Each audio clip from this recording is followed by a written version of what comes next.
Esta gravação é mais um dos relevantes comunicados que faço aos preciosos irmãos, o Bispo Edir Macedo, o pastor Silas Malafaia, o apóstolo Valdemiro Santiago e demais líderes das igrejas, com o propósito do Senhor Deus e do Senhor Jesus continuarem abençoando ainda mais o trabalho que vocês têm feito até agora, em nome de Jesus.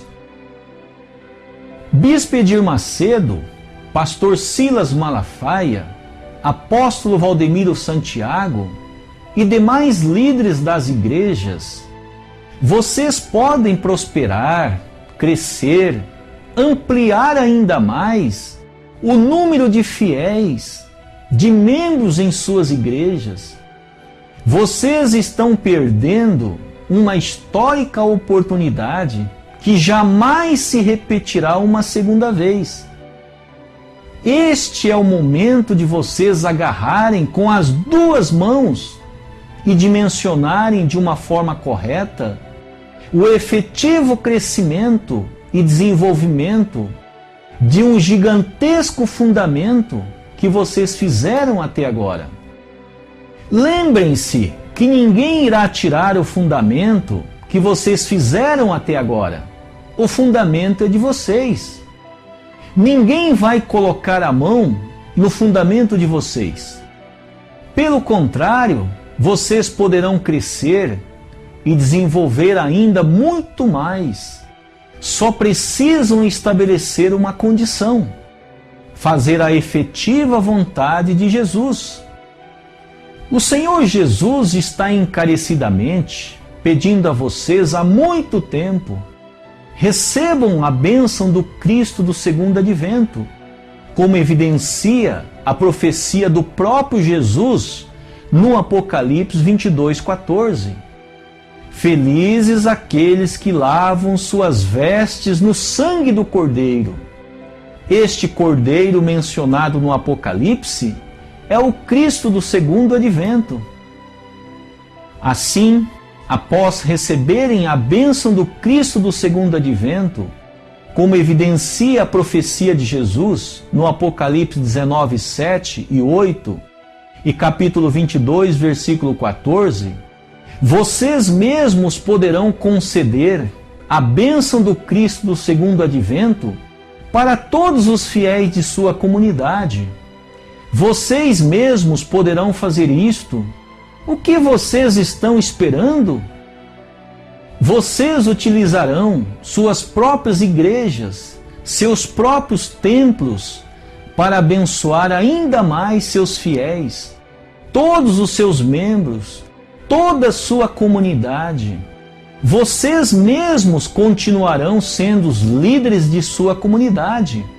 A única diferença é que vocês irão receber bênçãos ainda maiores, consequentes do cumprimento da responsabilidade como líderes espirituais neste tempo do cumprimento das Escrituras.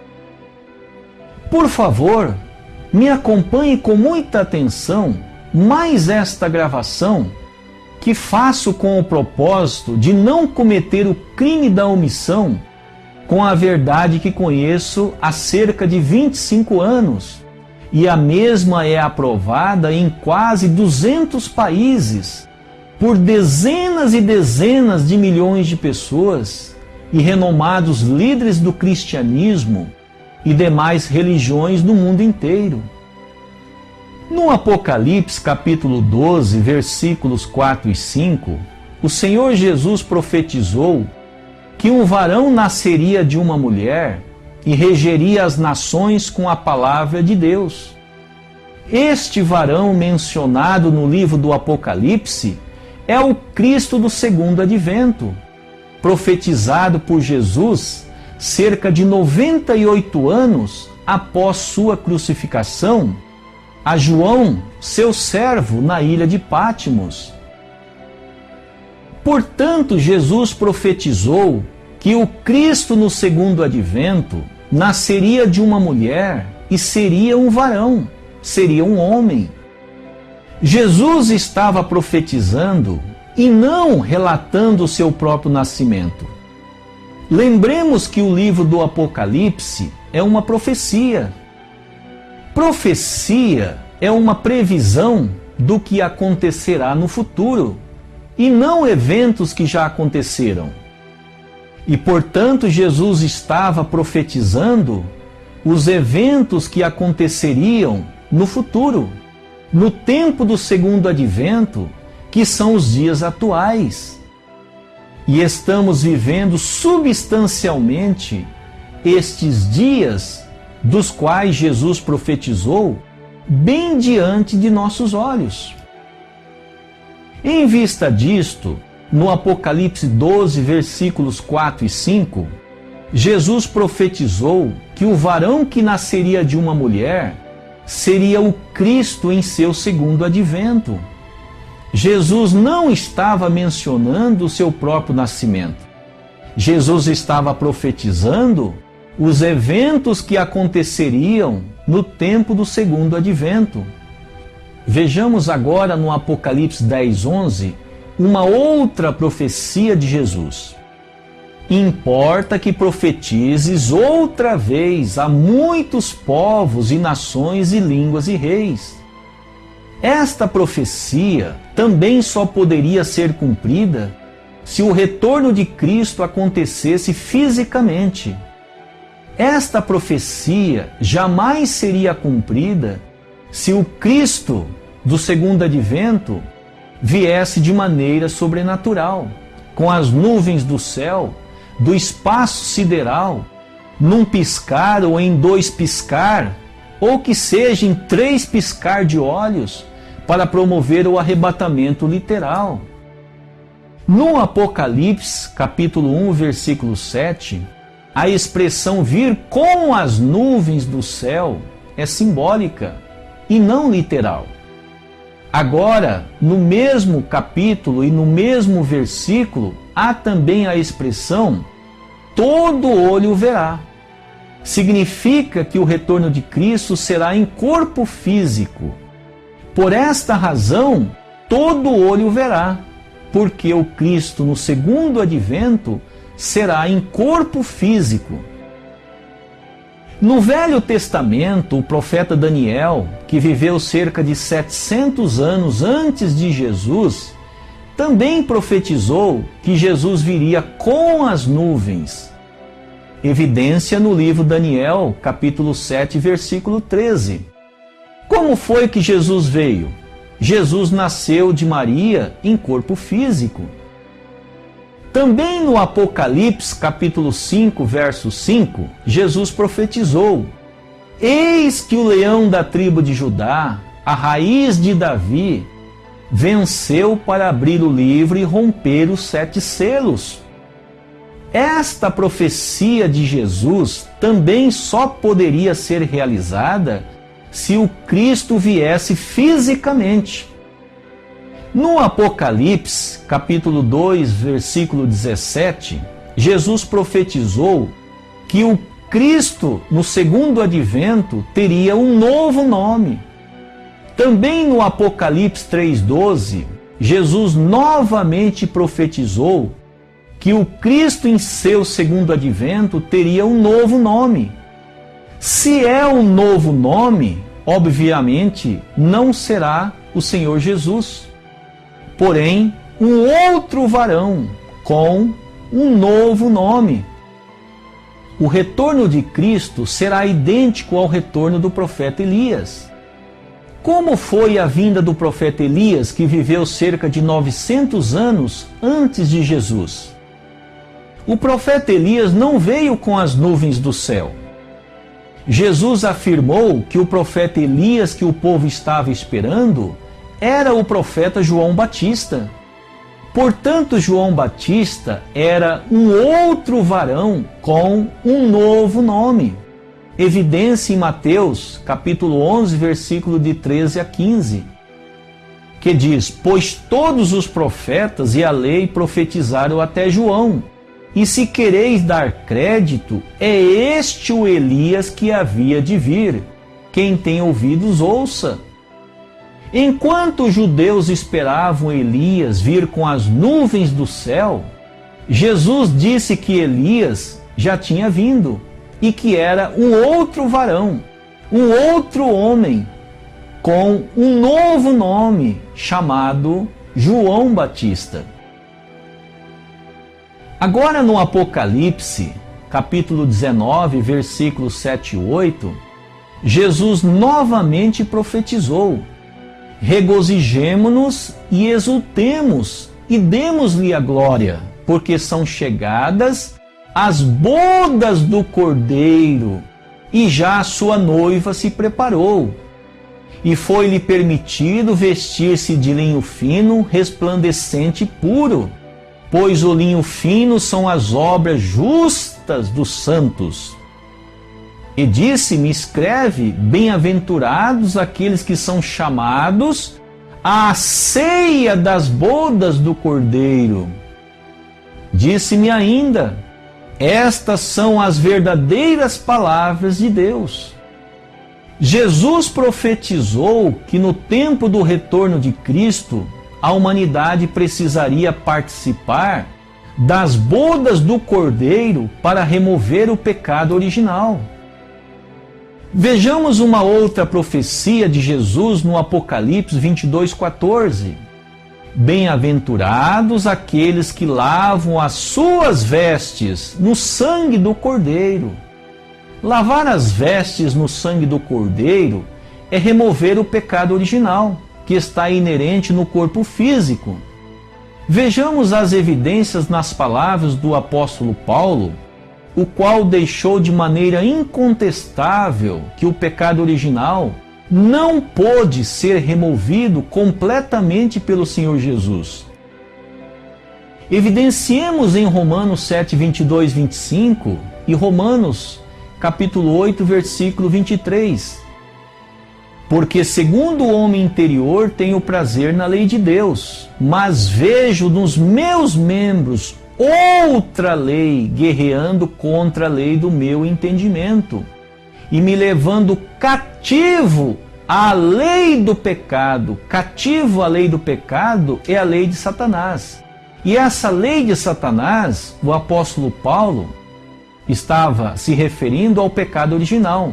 E ele continua: que está nos meus membros, miserável homem que eu sou. Quem me livrará do corpo desta morte? Graças a Deus por Jesus Cristo nosso Senhor, de modo que eu mesmo com o entendimento sirvo a lei de Deus, mas com a carne a lei do pecado. Então o apóstolo Paulo disse que com o corpo físico ainda ele serve a lei do pecado. E esse pecado é o pecado original. E o apóstolo Paulo continua em Romanos 8, 23. Até nós que temos as primícias do Espírito, também gememos em nós mesmos, aguardando a adoção, a saber, a redenção do nosso corpo. Quem disser o contrário estará chamando o apóstolo Paulo de mentiroso e negando os determinantes ensinamentos da Bíblia Sagrada, que tem o propósito de cumprir as Escrituras através da bênção do Cristo do segundo advento. Jesus veio para realizar o reino dos céus, escrito em Mateus 4,17. Porém, Jesus foi para o paraíso. Lucas 23:34.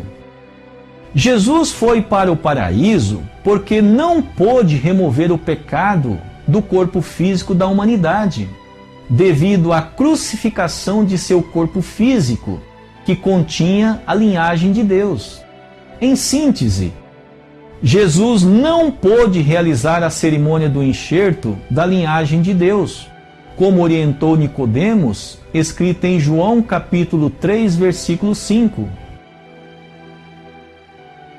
O apóstolo Paulo afirmou que a crucificação de Jesus foi o resultado da ignorância do povo e não da vontade de Deus. Vejamos em 1 Coríntios, capítulo 2, versículo 8, quando disse: a qual nenhum dos príncipes deste mundo compreendeu.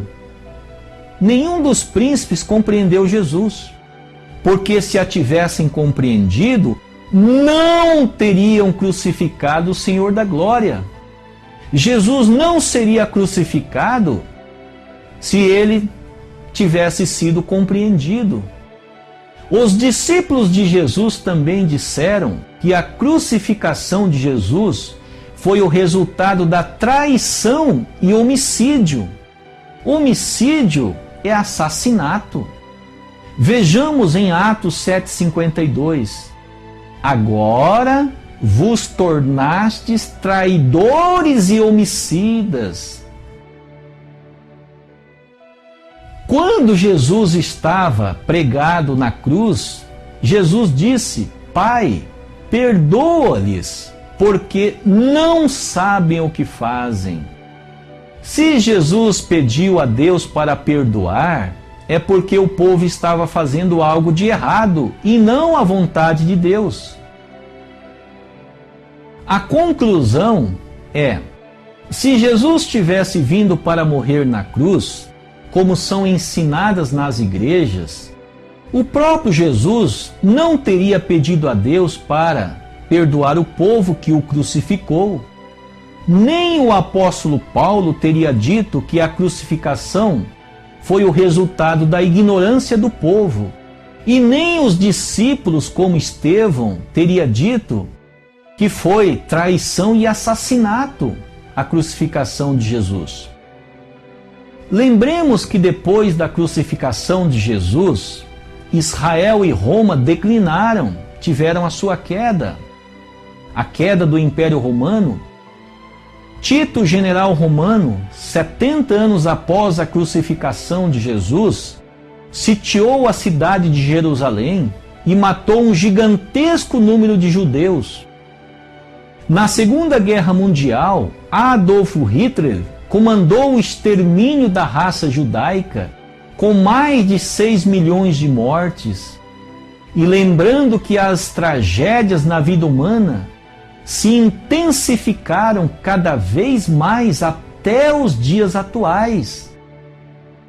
Bispo Edir Macedo, Valdemiro Santiago e demais líderes das igrejas, ficar fazendo exorcismo nas igrejas não vai estabelecer a vontade de Deus. Uma evidência disto foram 2000 anos as igrejas fazendo exorcismo. As tragédias na vida humana só aumentaram. Portanto, o efetivo estabelecimento do reino de Deus é realizado através da erradicação, através da remoção do pecado original.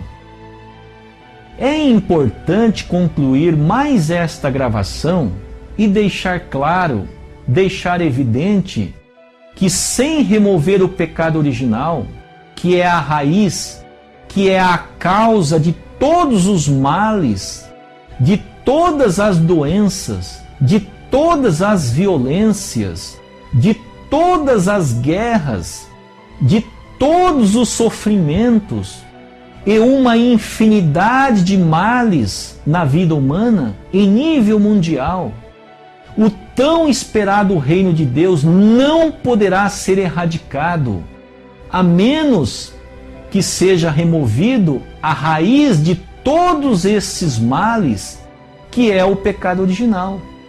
E esse pecado original só pode ser removido através da bênção do Cristo do segundo advento, como Jesus profetizou em Apocalipse capítulo 19, versículos 7 e 8 e Apocalipse 22, 14. Através do pecado original inerente no corpo físico da humanidade, Satanás tem ao longo da história humana escravizado, oprimido, dominado os seres humanos aos incontáveis males e sofrimentos de todas as naturezas.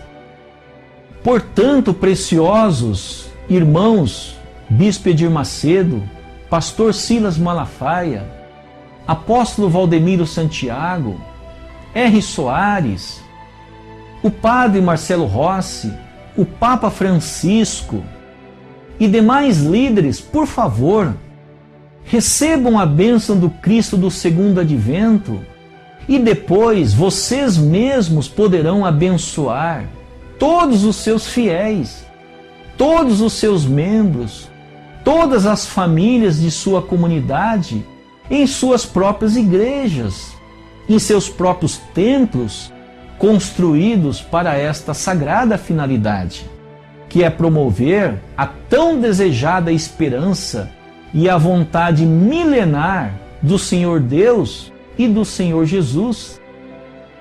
Gostaria de salientar que se vocês perderem esta histórica oportunidade, não terão uma segunda chance, porque o céu não irá esperar. Porque o fundamento para a realização do reino de Deus na terra já foi estabelecida ou já foi estabelecido pelo Cristo do segundo advento.